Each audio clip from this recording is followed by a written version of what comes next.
Imaginez un peu, toute cette bande passante Internet qu'on paye chaque mois, mais qu'on n'utilise pas vraiment à fond. Et si on pouvait la transformer, comme ça, en argent sonnant et trébuchant? C'est exactement la promesse de PacketStream. L'idée, franchement, elle est séduisante, hein, mais la question c'est, est-ce que c'est vraiment sans risque? Forcément, une promesse comme ça attire du monde. Un revenu passif, gagner de l'argent sans rien faire, ou presque, juste en laissant tourner son ordinateur, c'est un peu le rêve de tout le monde, non? Alors, la grande question c'est, est-ce que la réalité est aussi belle que la promesse? C'est ce qu'on va décortiquer ensemble. Ok, alors voilà le plan pour y voir plus clair. On va commencer par l'appât du gain, la fameuse promesse. Ensuite, on plongera dans la technique pour comprendre comment ça marche vraiment. Puis, on verra le dilemme des utilisateurs parce que tout n'est pas rose. On enchaînera avec les risques, les points de vigilance.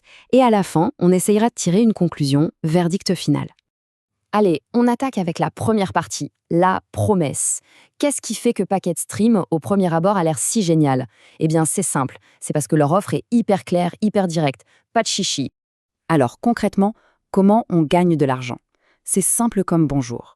La plateforme dit, pour chaque giga de données que vous partagez, on vous donne 10 centimes de dollars. Voilà, c'est ce chiffre, 0,10 dollars par giga, qui est au cœur du système.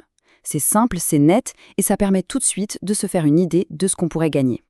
Et le truc, c'est que pour se lancer, c'est d'une facilité déconcertante. C'est vraiment ça leur force. En gros, 3 petites étapes. On crée un compte, on télécharge leur petite appli, et hop, on la lance. C'est tout. Pas besoin d'être un génie de l'informatique, l'appli tourne toute seule en fond, sans faire de bruit, et commence à transformer les restes de connexion Internet en argent.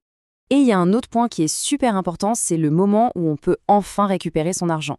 Chez PacketStream, dès qu'on a atteint 5 dollars, on peut demander un virement sur PayPal.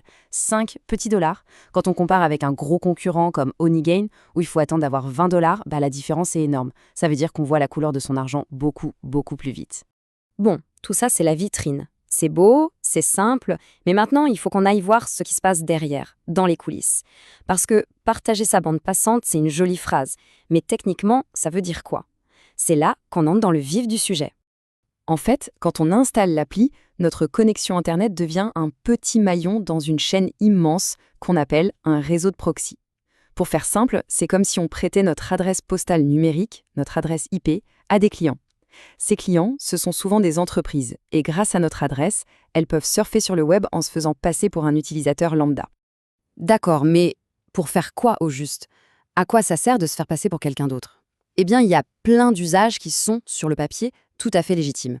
Par exemple, une entreprise peut vouloir vérifier que ses pubs s'affichent bien en France, en Allemagne, au Japon, ou alors un site de comparateur de prix a besoin de scanner des milliers de sites de vente sans se faire bloquer. Ou encore, pour faire des études de marché en collectant des données publiques. Voilà le genre de choses pour lesquelles notre connexion est utilisée. Et c'est précisément là que les choses commencent à devenir un peu plus compliquées. On arrive au cœur du problème. D'un côté, on a cette promesse super alléchante, une technologie qui a l'air de tenir la route. Et de l'autre, on a les retours des gens, les expériences vécues, et là, le tableau est tout de suite un peu moins reluisant. Commençons par le côté positif. Pour être juste, on trouve des avis, notamment sur des sites spécialisés comme proxybruce.com, qui disent noir sur blanc, c'est une plateforme légitime. Pour eux, le modèle est solide, le service fait ce qu'il promet, et c'est une vraie opportunité de se faire un petit revenu passif. Tout va bien donc. Sauf que, il y a l'autre son de cloche. Et là, le contraste est saisissant pour ne pas dire inquiétant. On tombe sur des témoignages, comme celui-là sur un forum Reddit spécialisé dans les arnaques. Et que dit cette personne? Dès que j'ai atteint la somme pour être payé, paf, mon compte a été suspendu. Impossible de récupérer mon argent. Et le pire, c'est que ce n'est pas un cas isolé. Dans les réponses, plein d'autres gens disent « moi aussi ça m'est arrivé ». Bon, cette histoire de paiement, ça refroidit, c'est clair, et ça nous pousse à regarder d'encore plus près les risques. Parce qu'au-delà de la question de savoir si on sera payé ou pas, il y a d'autres choses à savoir avant de, potentiellement, ouvrir la porte de sa connexion Internet à des inconnus. Alors, les risques les plus évidents, les voici. D'abord, comme c'est notre adresse IP qui est utilisée, si le client de PacketStream fait n'importe quoi, c'est notre adresse qui peut se faire blacklister ou bannir de certains sites web. Pas cool. Ensuite, évidemment, ça peut ralentir un peu la connexion Internet. Et enfin, il y a ce risque un peu flou, mais qui fait quand même un peu peur, que notre IP soit utilisée à des fins douteuses. Et ça peut vouloir dire beaucoup de choses. Et puis, il y a la sécurité, la vraie, la technique. Des analyses assez poussées montrent que le camouflage n'est pas parfait. C'est un peu comme si votre connexion avait des portes. Normalement, elles sont fermées ou utilisées de façon standard. Mais là, l'appli en ouvre une spéciale pour faire passer le trafic. Le problème, c'est que des outils spécialisés peuvent scanner ces portes et voir qu'il y en a une qui est utilisée comme proxy. En gros, le déguisement peut être découvert. La conclusion, c'est que l'idée de se fondre dans la masse, eh bien, ça ne garantit pas un anonymat total. Ok, on a vu beaucoup de choses, des trucs bien et des trucs beaucoup moins bien. Alors, au final, qu'est-ce qu'on retient de tout ça? Comment on fait le tri dans toutes ces infos contradictoires pour savoir quoi en penser? C'est le moment de faire le bilan. Le tableau est assez clair en fait. D'un côté, le pour, c'est que c'est super simple à mettre en place, ça marche un peu partout dans le monde, et le seuil de paiement à 5 $ est un vrai plus. De l'autre côté, le contre, eh bien les gains restent quand même assez faibles, faut pas s'attendre à des miracles. Il y a ces histoires de comptes suspendus juste avant le paiement qui sont franchement inquiétantes, et bien sûr, le risque de sécurité lié au fait de partager son IP. Ce n'est pas rien. Donc, pour résumer, oui, PacketStream offre un moyen simple de gagner un petit quelque chose, passivement. La promesse de base est là. Mais, ça vient avec un mais majuscule.